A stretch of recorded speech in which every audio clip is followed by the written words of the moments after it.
This is crazy. This is crazy. This is crazy.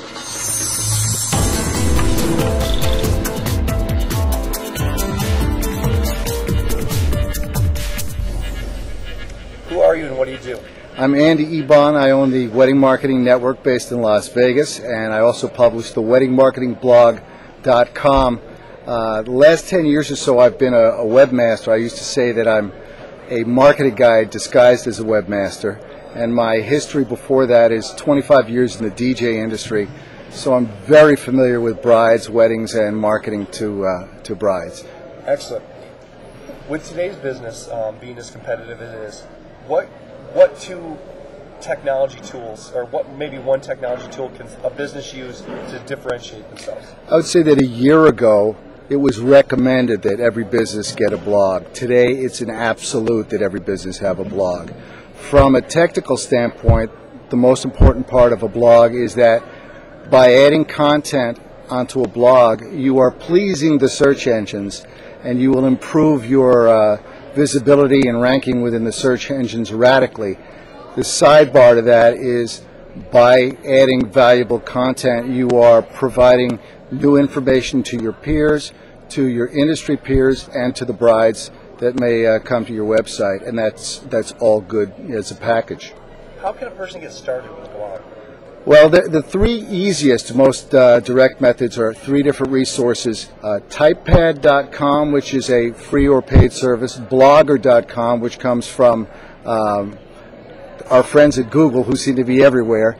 And the most recommended one is WordPress. There's WordPress.org, which is really the host site for WordPress, and they actually do some blog hosting on WordPress.com.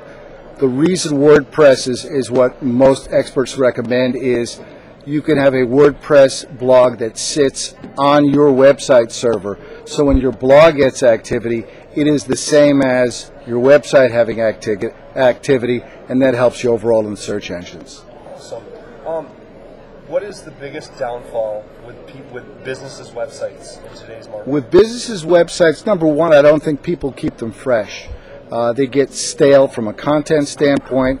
Standards change for photos and images, and they don't keep up. For example, now you can shoot a video, and 5 years ago you formatted it for a video screen on a computer, but now you can show it on an iPod or on a 50-inch screen in somebody's home. So it's important not just to have one format of video, but maybe three formats of video. So those are the kinds of things that the content may stay fine, but you've got to keep updating the format of it. Otherwise, you have a problem. I would also say that people don't update their images as often as they should. That you should not just add more images, but you should replace images. If you have better ones to demonstrate a point, replace the old one with something fresh. Where does a person go for help with this? Well, I know what I do is I searched out blogs about blogging, and there are blogs about everything. For the wedding industry, one of the things that I do is I maintain the weddingmarketingblog.com, where I'm trying to share information on every aspect of marketing. But generally speaking, I say read the experts, whether it's go out and buy the next book, or go out and read the next blog, or if you're more audio oriented, listen to an audio podcast, or like this one, watch a video podcast. There's a fellow that does podcasts for Mac users, and it's called Screencasts Online, screencastsonline.com, and he has both free and paid content to train you how to learn very specific software within the Mac format. So if you want to learn how to be a better user of a certain piece of software, you subscribe to his podcast, and you get smarter every week. Okay, with blogging, it takes so much time, Andy. How can a person find time to blog? Well, I don't think it takes as much time once you've been doing it for a while. It does take time, but really what you do is you have to use your creative juices to sit down and write 3, 4, 5 pieces at a time, and then within WordPress you're able to schedule them so that if you write 5 pieces, you schedule one for Monday, one for Thursday, then the next Monday, then the next Thursday, and the following Monday, and then automatically they just go live to the public. I think as you start looking and reading other people's blogs, you'll get ideas for approach and topics, and then you'll want to write like a fiend. So when you're ready to write like a fiend, do it, but always have your blog copy accompanied by a photo or an illustration that complements whatever it is you're writing about. Excellent.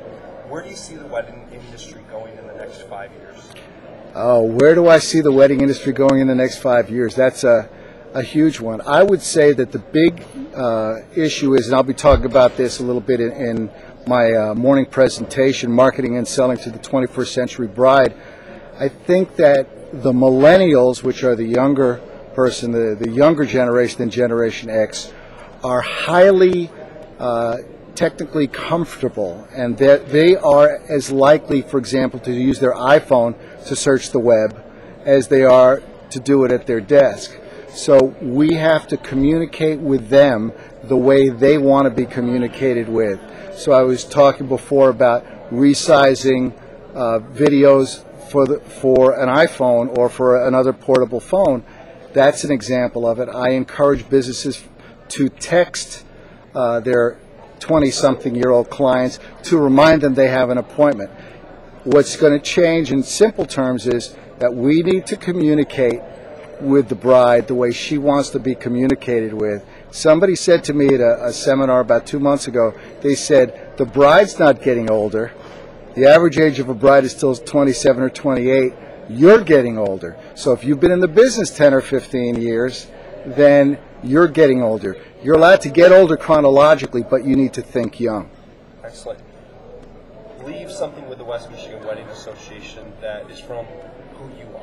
I would say the most important things you can do to help your business succeed are to invest in your continuing education, to go to your industry-specific conference, whether it is photography, disc jockey, videography, whatever that may be, and as well go to other more general conferences like this Wedding MBA or the National Association of Catering Executives National Conference, or perhaps the Special Events Show, which will be, I think, in San Diego this year in January.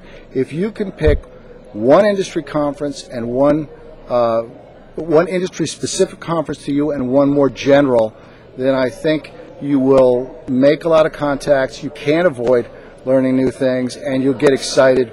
When you go back home, you'll say, gosh, why did I wait so long to do this? And that's my best advice. This is crazy. This is crazy. This is crazy.